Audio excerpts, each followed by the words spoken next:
नमस्कार दोस्तों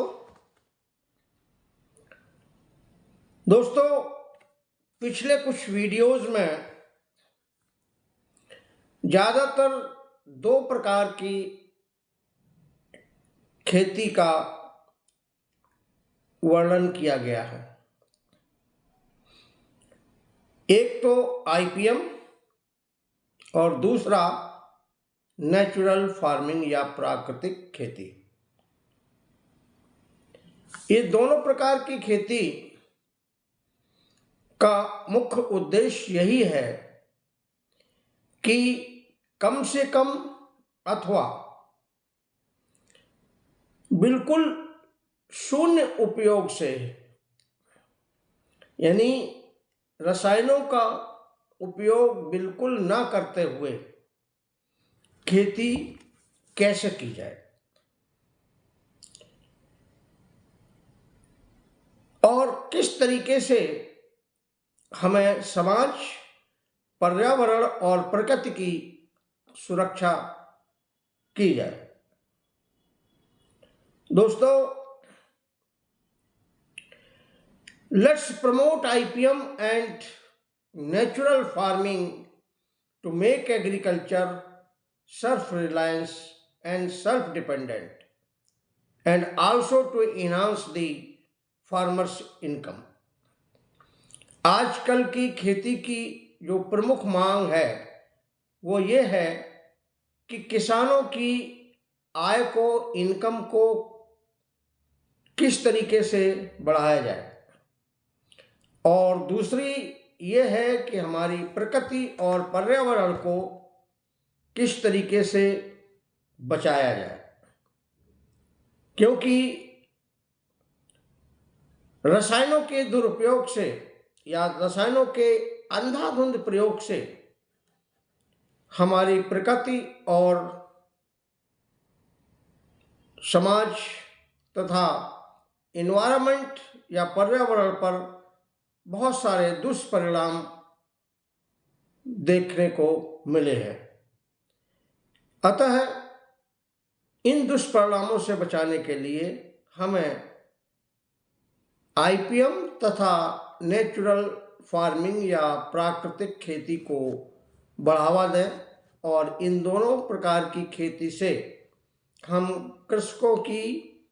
आय, आमदनी भी बढ़ा सकते हैं तथा साथ साथ सामुदायिक स्वास्थ्य, पर्यावरण, पारिस्थितिक तंत्र, जैव विविधता, प्रकृति और समाज को भी सुरक्षित रख सकते हैं। कृषि को आत्मनिर्भर बनाने के लिए तथा कृषकों की आय बढ़ाने हेतु आईपीएम और नेचुरल फार्मिंग को बढ़ावा दें, ये एक प्रकार का नया स्लोगन बना। कृषकों के द्वार पर आईपीएम इनपुट की उपलब्धता सुनिश्चित करने के लिए रासायनिक इनपुट्स उत्पादन करने वाली उद्योगों की इकाइयों के समांतर में आईपीएम इनपुट के उत्पादन करने वाली उद्योगों की इकाइयों को गठन करना चाहिए, उनको स्थापित करना चाहिए, और आईपीएम जिससे आईपीएम के क्रियान्वयन हेतु सुगमता मिले, सरलता हो, और यह एक आईपीएम के क्रियान्वयन के लिए प्रथम आवश्यकता है। इसके विपरीत प्राकृतिक खेती में जो इनपुट बनाए जाते हैं, प्रयोग किए जाते हैं, वो इनपुट किसानों को उनके द्वार पर ही आसानी से बनाए जा सकते हैं। उनका उत्पादन किसानों के, कृषकों के द्वार पर भी आसानी से किया जा सकता है। इस तरीके की ये कठिनाई प्राकृतिक खेती के इनपुट के लिए नहीं आती है, जबकि आईपीएम में बहुत सारे इनपुट जैसे कि बायो कंट्रोल एजेंट्स और बहुत सारे फेरोमोन ट्रैप्स, बहुत सारे केजेस, जिनके लिए हमें कुछ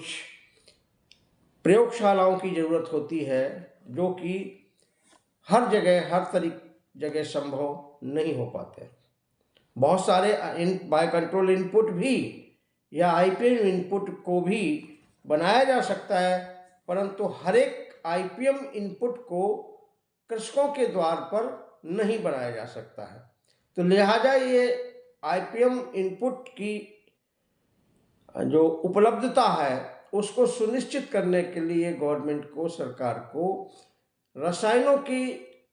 इनपुट की उपलब्धता करने वाली यूनिट्स या इकाइयों की समांतर में आईपीएम इनपुट्स की उपलब्धता को करने वाली इकाइयों का, इंडस्ट्रीज का गठन किया जाए और उनका स्थापन किया जाए। कम से कम खर्चे में कम से कम रसायनों का उपयोग करते हुए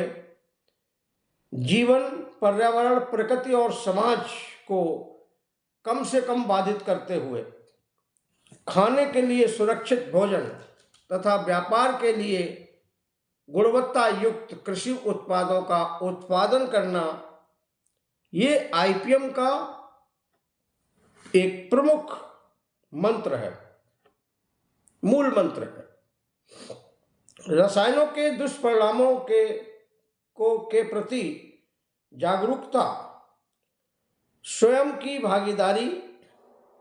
स्वयं की प्रेरणा, स्वयं की इच्छा शक्ति, स्वयं की भागीदारी, अग्रिम तैयारी के साथ सही समय पर रणनीति अपनाना ही आईपीएम का क्रियान्वयन का एक मूल मंत्र है। सही दृष्टिकोण, सही दृष्टिकोण एवं मजबूत राजनीतिक तथा प्रशासनिक इच्छा शक्ति, पूर्व सक्रियता के साथ, टीम भावना के साथ साथ काम करने का जज्बा, मौजूद संसाधनों से किसी भी तरीके से, किसी भी कीमत पर सही उद्देश्यों के साथ सफलता प्राप्त करना आईपीएम क्रियान्वयन का मूल मंत्र है। और यही मूल मंत्र कोरोना के समय भारत सरकार ने अपनाकर कोरोना को कंट्रोल किया था। प्राकृतिक खेती के इनपुट को आईपीएम के इनपुट के साथ आईपीएम क्रियान्वयन में शामिल करना आज ही की प्रथम आवश्यकता है, क्योंकि प्राकृतिक खेती के इनपुट में भूमि की उर्वरा शक्ति तथा बढ़ाने के लिए और जैव विविधता का संरक्षण करने के लिए वरीयता दी जाती है। धन्यवाद। Thank you very much.